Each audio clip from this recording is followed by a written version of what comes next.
कैसे आप लोग? आई होप आप लोग खैरियत से होंगे। और आज हम बात करते हैं अपने देश के बारे में, क्योंकि हम सारे लोग से ही मिलकर देश बनता है और इसके बारे में बात करना भी ज़रूरी है। और फिलहाल हमारा देश विश्वगुरु है, ये हम सब लोग जानते हैं। और हमारी आज़ादी 1947 ईस्वी में मिली थी और लगभग आज हमारे देश को आज़ादी मिले हुए लगभग 78-79 वर्ष हो गए। और हम जानते हैं कि इतने वर्ष हो गए हमारी देश में आज़ादी हुए भी, लेकिन फिर भी हमारा देश जितना हमारे देश को विकास करना चाहिए उतना देश हमारा विकास किया नहीं। आज़ादी की इतने वर्ष बाद भी हमारे देश में योजना आ रही है टॉयलेट बनाने के लिए, 5 किलो अनाज के लिए। बताइए, ऐसी योजनाएं रहेगी तो कैसे होगा? हमारी देश की आर्थिक राजधानी मुंबई को कहा जाता है, बल्कि हमारे देश में बहुत सारे शहर हैं। बेंगलोर हैं, पटना है, दिल्ली है, अहमदाबाद है, कोलकाता है।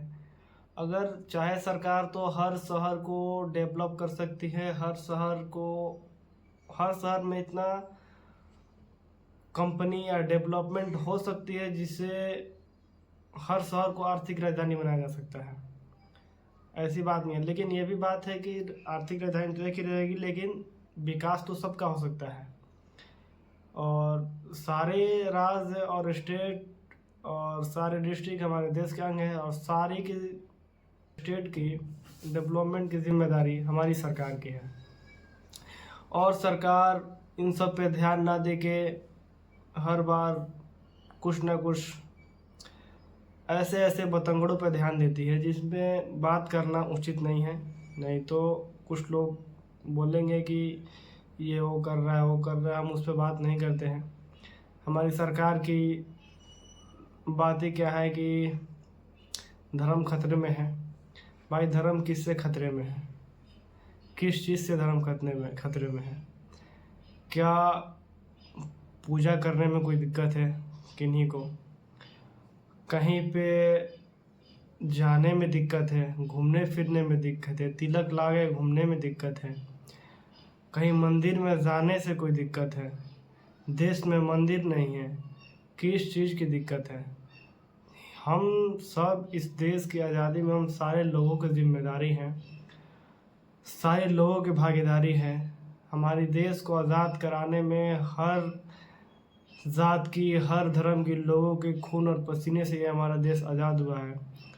और हम सब मिल के रहेंगे तभी हमारे देश की खूबसूरती होगी। भारत की खूबसूरती विविधता है, विविधताओं में हमारा देश बसता है। और हम सब लोग जब तक एक साथ एकजुट कर मिलकर नहीं रहेंगे तो हमारा देश का विकास नहीं हो सकता है। हर बार पार्टी आपको नए बहाने से भड़काएगी कि ये खतरे में है, वो खतरे में है। खतरे में कुछ नहीं है। खतरे में अगर कुछ है तो सरकार की कुर्सी है, जो अपने कुर्सी को बचाने के लिए हर बार कुछ ना कुछ को खतरा में डाल देती है। जब सब कुछ आपका है तो खतरा में कैसे कोई हो सकता है? आप ये बताइए हमको। खतरा में है तो देश का इंफ्रास्ट्रक्चर है, खतरा में है तो देश का एजुकेशन सिस्टम है, अगर खतरा है तो देश का हेल्थ सिस्टम खतरे में है, खतरे में है तो मिडिल क्लास की लाइफ खतरे में है, खतरे में है तो स्टूडेंट की लाइफ खतरे में है, जहाँ स्टूडेंट को कुछ नहीं समझा जा रहा। हर चीज़ के लिए जरा बात के लिए प्रोटेस्ट करना पड़ रहा है। अगर आपको फॉर्म भरना है बिहार पुलिस का, उसके लिए प्रोटेस्ट करो। अगर आपको डोमिसाइल बनवाना है बिहार का, उसके लिए प्रोटेस्ट करो। अगर आपको एसएससी में धांधली हुई उसके लिए प्रोटेस्ट करो। ये हुआ तो उसके लिए प्रोटेस्ट करो, ये हुआ उसके लिए प्रोटेस्ट करने में भी क्या किया जा रहा है? वाटर टैंक से बच्चों पे, विद्यार्थियों पे पानी फेंका जा रहा है। पहले वाटर कैनन का इस्तेमाल लाठी चार्ज किया जा रहा है। मार्च कर रहे जहाँ कहा जाता है कि युवा इस देश का भविष्य और युवा हर जगह हमारे पीट रहे हैं। मारे फिर रहे हैं, तो देश का भविष्य कैसे हो सकता है। सरकार को इस पर ध्यान देना चाहिए और हम सब लोगों को मिलकर इसके लिए आवाज़ उठानी चाहिए। और जब तक हम सब लोग मिल के नहीं रहेंगे तो ऐसा ही चलता रहेगा, पार्टी अपना कुर्सी बचाती रहेगी और हम लोग हर जगह पिटते रहेंगे। क्योंकि जब सरकार किसी भी आंदोलन में लाठीचार्ज करती है तो आपसे ये नहीं पूछती है कि आप यादव हो, ब्राह्मण हो, मुस्लिम हो, SC ST हो, क्या हो आप। तो आपको सब लोगों को, हम सबको एक साथ मिलजुल कर रहना है और भ्रष्टाचार के खिलाफ, इस देश में फैल रहे नफरतों के खिलाफ आवाज़ उठाना है और मोहब्बत से, प्यार से मिलजुल कर रहना है। इसी में हम सब की भलाई है। जब तक हम लोग मिलजुल कर नहीं रहेंगे, एक साथ नहीं रहेंगे, तब तक हमारा देश का विकास नहीं हो सकता है। जय हिंद।